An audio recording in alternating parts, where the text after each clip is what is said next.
Right then folks, we've got some woods in now,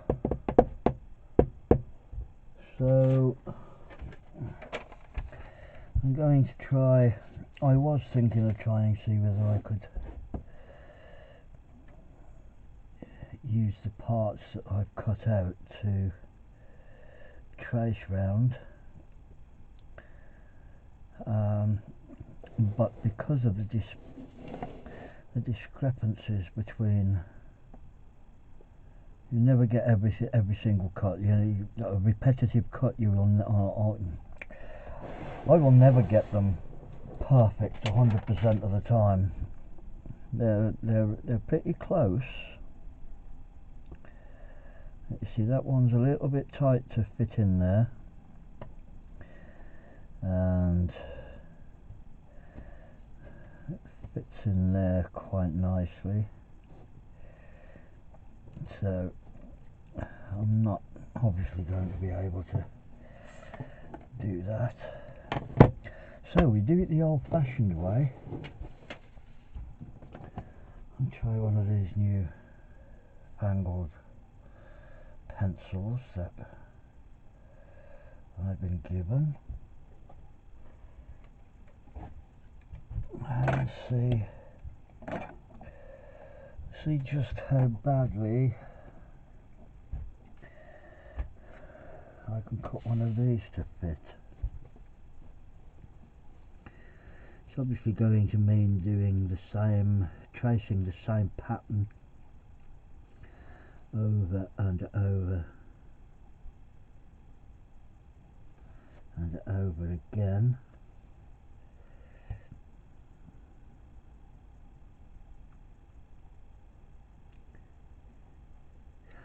Don't like that pencil for the start off.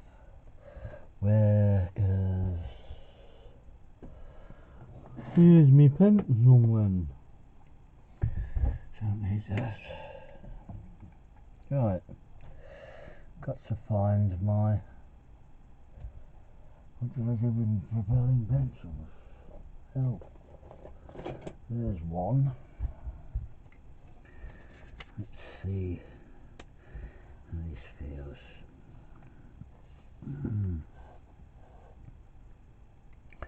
And again, sorry for the camera angle, but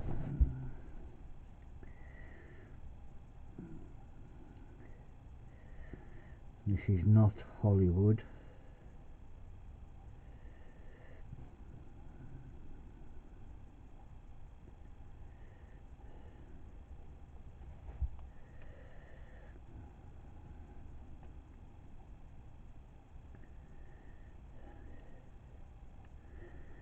I'm going to try one of each shape just to see how I get on with it.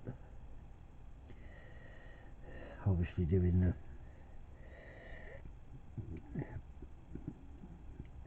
the biggest shape first, which could be the worst one to do first. I'll find out which one is the easiest for me to do, to start off with the easy ones.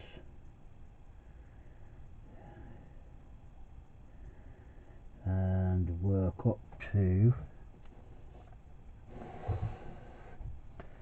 the most awkward one. I'm sort of thinking that this will be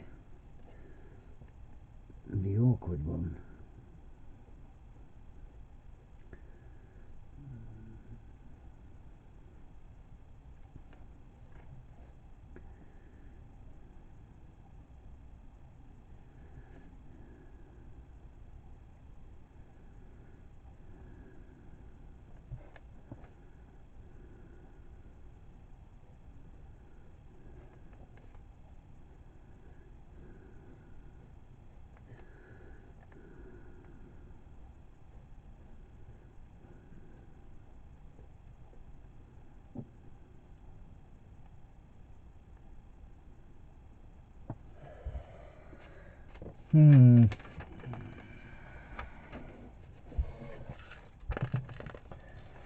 The other thing, of course, is which way round do we do the woods? We've got mahogany walnut and American white oak. Now the American white oak, I just flip this over. The American white oak has got a definite, you can't see it too well on that screen, but there is a definite difference in there, but not as pronounced as these two woods. This being the walnut, American walnut, and this being mahogany. I'm unsure actually of the country of origin of this mahogany. I don't know where it comes from. A tree. It comes from a tree. Which way round to do it? Now I've got less. This is the least amount that I've got, which sort of dictates that I use it for this shape, the one that I've just done the transfer of. The other thing, of course, that's got to be borne in mind is grain pattern. Now the grain pattern for this wood runs from here to here. It runs in this direction, and if I keep all the grains, well, I'm not going to be able to keep all the grains in, well I could, but if I keep the grain in the same direction as this wood, it's going to be fine across here. This is going to be directly in line with them, but obviously here it's going to be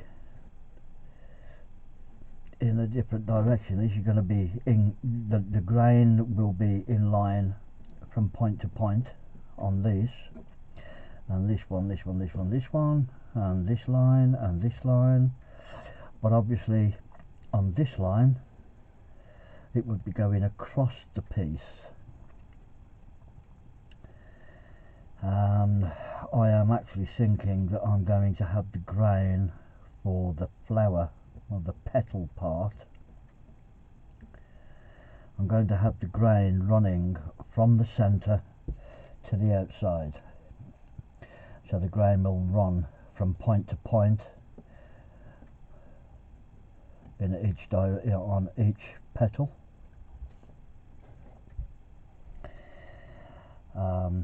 It's going to waste quite a lot of wood.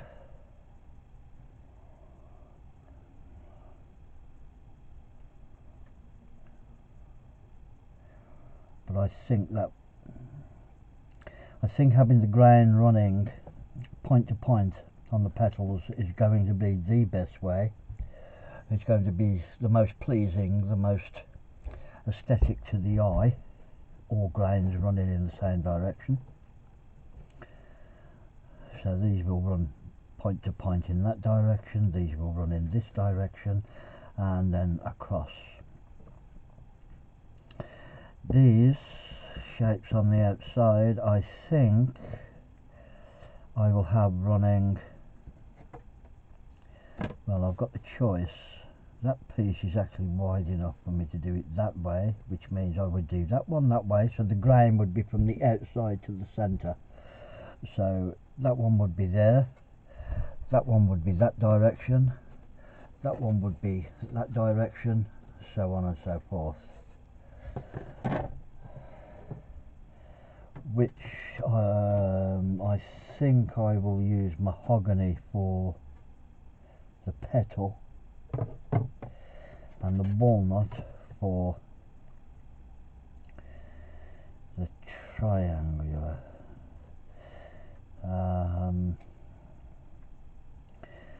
Which way to have that?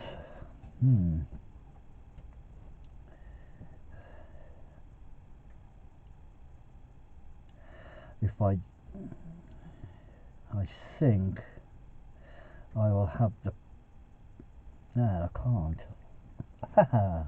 I was going to say I think I shall have the grain running to the centre of the petal, to the centre of the flower, but that triangle goes to, yeah, let's do it on this one. Do it on this one here. The triangle, that point runs to that centre of that flower. This triangle, this point on the same triangle runs to this point, and this point runs to the centre of this flower. So I need a piece of wood that's got grain running in 3 different directions,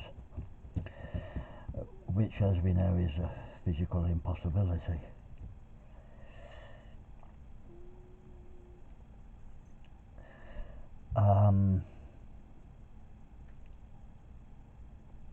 While it may not sound like a problem,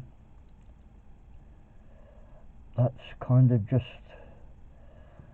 that's just totally befuddled my brain which way to have the grain. So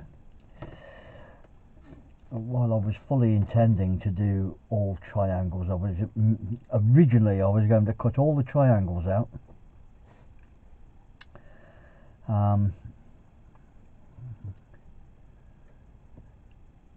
and then inlay all the triangles, but I think I'm going to end up leaving the triangles till last, actually. Let's see what all the other woods look like when they're in.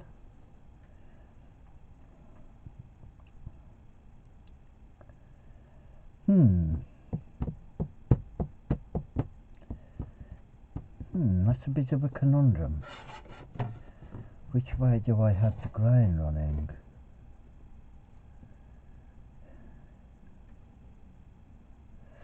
Unless, because that is the exact centre.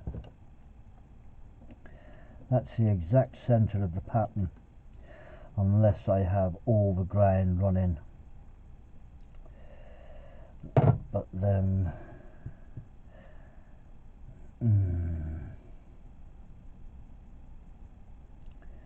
initially, working from the centre outwards, I could have the grain pointing to the centre here, but then this triangle doesn't point to the centre, it points outwards, so we could still do it in line.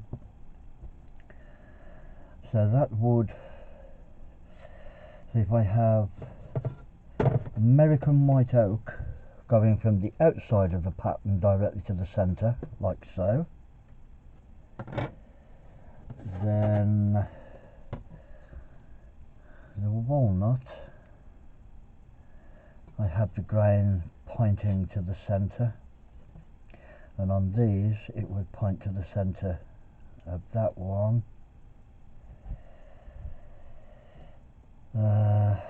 That one would point outwards, that one would point inwards. Yeah, that one points inwards, that one points outwards, which is also in line. So I'll do this grain from the outside to the centre, the same as the American white oak, which is going from the outside to the centre, and the mahogany I will do the mahogany with the grain going from point to point in all instances, so it's going to give it some symmetry with the grains in all directions.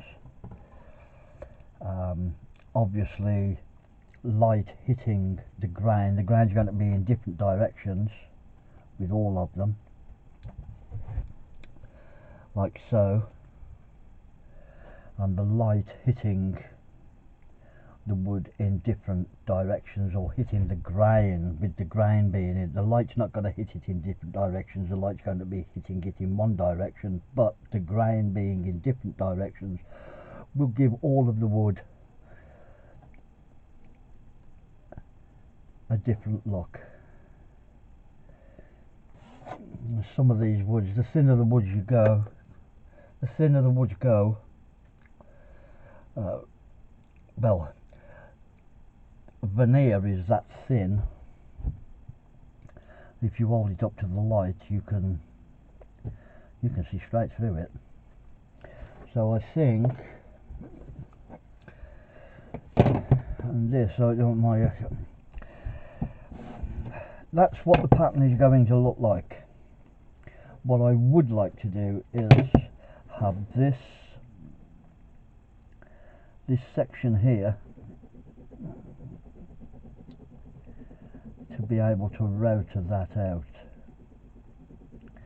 to put a veneer in, and then that would encapsulate the whole pattern. But that's one mistake with a router bit travelling at 5,000 RPM per minute. One slip and the whole project's going to be ruined.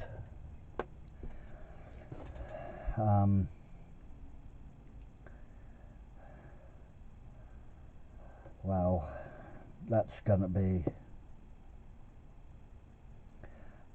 to be awkward, to say the least. It's going to be very awkward. I don't have any way of fixing a mini router, and if I did, it would mean drilling a hole right in the centre, and I really don't want to do that. I really don't want to put a mark on the front here.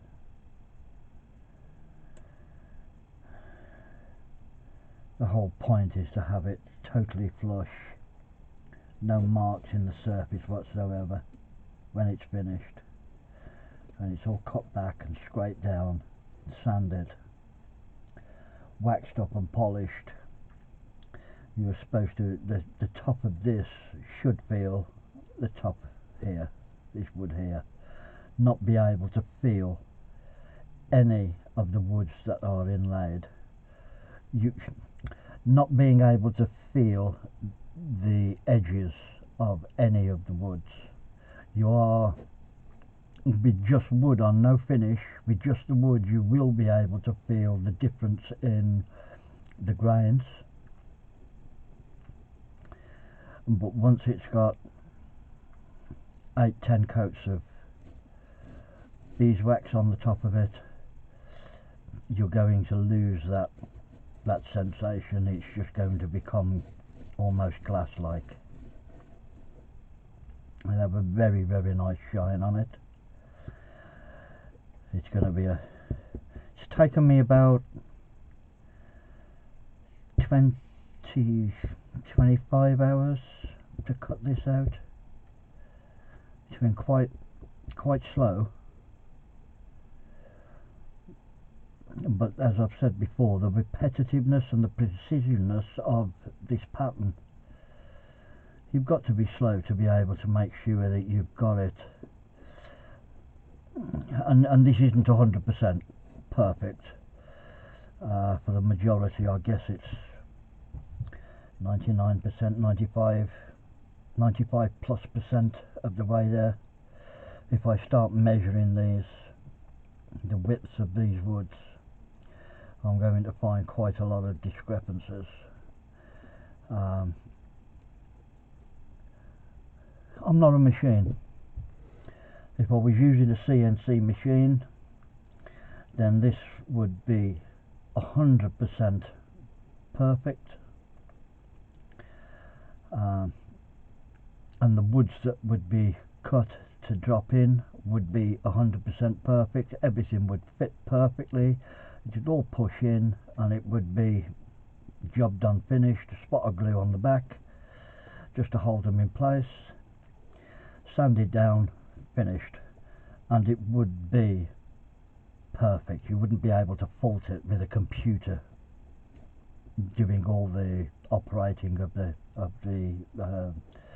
CNC cutting.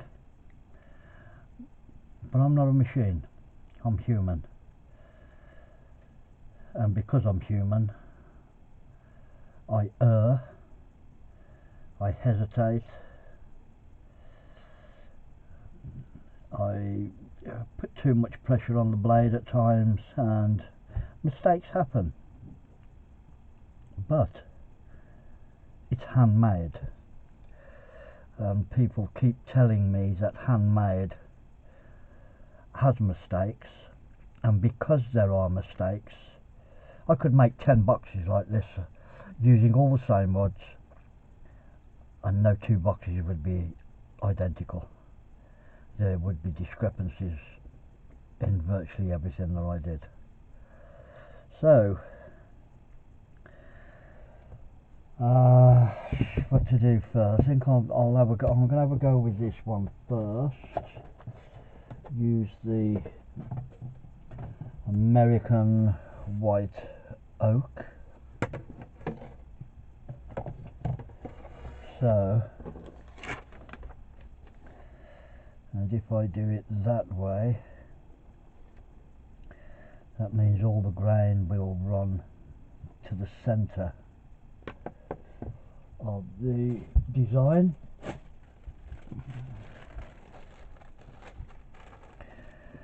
Now this is going to be a test cut to see how good, bad or indifferent it fits.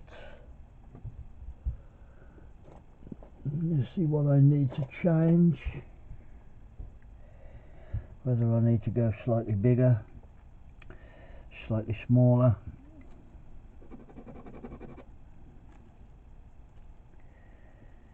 So excuse me while I trace this out.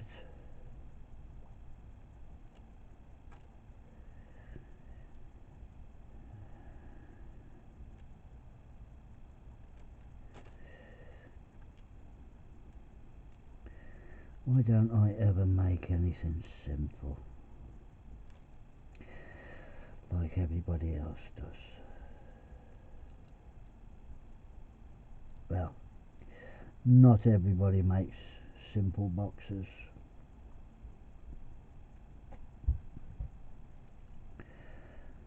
I certainly don't.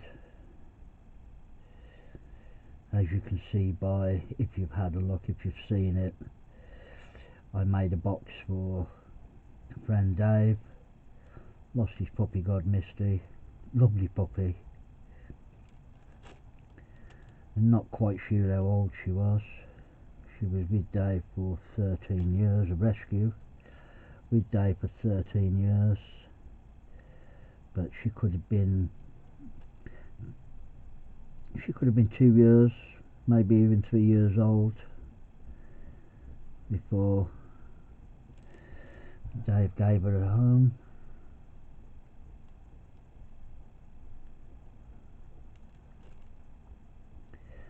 And Dave made that little, he's chopped to knots. He says, I only wanted a simple box. And my answer was, you've got a simple box. It just so happens to be the most complicated simple box I've ever made.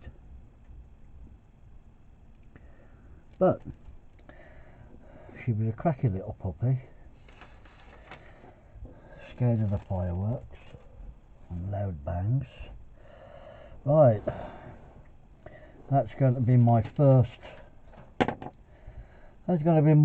test cut.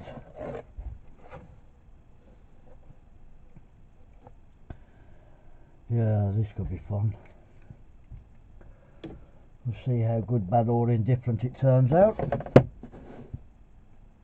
And